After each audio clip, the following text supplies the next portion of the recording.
আবার নিয়ে হাজির হয়ে গেলাম নিরামিষ দিনের একটি রান্না। এখানে হচ্ছে আমি ফুলকপি আর আলু দিয়ে পোস্ত দিয়ে রান্না করব। ছোটোবেলায় আমার মা একবার রান্না করেছিল, খুবই টেস্টি হয়, কিন্তু হচ্ছে মায়ের মতন তো আর পাই না। প্রথমে ফুলকপিগুলোকে লবণ দিয়ে ভেজে নিয়েছি, তারপরে কালো জিরে, শুকনো লঙ্কা আর কাঁচা লঙ্কা ফোড়ন দিয়ে আলুগুলো দিয়ে ওর মধ্যে তখনই লবণ দিয়ে নিয়েছিলাম, নিয়ে ভেজে নিয়েছি। আমার না অত সময় নেই, মানে বিরক্ত লাগে। তারপর আলু ভাজা হয়ে গেলে ওই ফুলকপিগুলো দিয়ে দিয়েছি। এরপরে একটুখানি পোস্ত দিয়েছি, অল্প 2-4টে চালমগজ দিয়েছি আর একটু তিল দিয়েছি। দিয়ে একটু নাড়াচাড়া করে অল্প পরিমাণে হলুদ দিয়ে নাড়িয়ে টাড়িয়ে জল ঢেলে দিয়েছি। এই নিরামিষ দিনগুলো আসলে না মানে মাথা খারাপ হয়ে যায়, কী রান্না করব কী রান্না করব। যাই হোক, এখানে হচ্ছে ফুলকপি পোস্ত রান্না করেছি আর অল্প পরিমাণে জল দিয়েছি, যেগুলো ভালোভাবে সিদ্ধ হয়ে গেছে, ভাজা হয়ে গেছে। আর তারপর করছি উচ্ছে দিয়ে মুগ ডাল।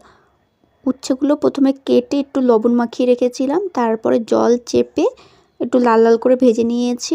নেওয়ার পরে শুকনো লঙ্কা, তেজপাতা আর জিরে ফোড়ন দিয়েছি। একটু হালকা সুন্দর গন্ধ বেরোনোর পরে ডাল সিদ্ধ করে রেখেছিলাম সেটা দিয়ে দিলাম, লবণ হলুদ দিয়ে সিদ্ধ করে রেখেছিলাম সেটা দিয়ে দিয়েছি। এরপরে দেওয়ার পরে ওই উচ্ছেগুলো দিয়ে আর অল্প একটুখানি চিনি দেবো। আমার না মানে কিছু নিরামিষ তরকারিতে চিনি খেতে আমার বেশ ভালো লাগে। চিনি খেতে মানে একটু মিষ্টি মিষ্টি হলে আমার ভালো লাগে নিরামিষ যে কোনো তরকারিতে। দিয়ে ডালটা ফোটার অপেক্ষায় রয়েছে। এই যে ডালটা এখানে ফুটে উঠেছে।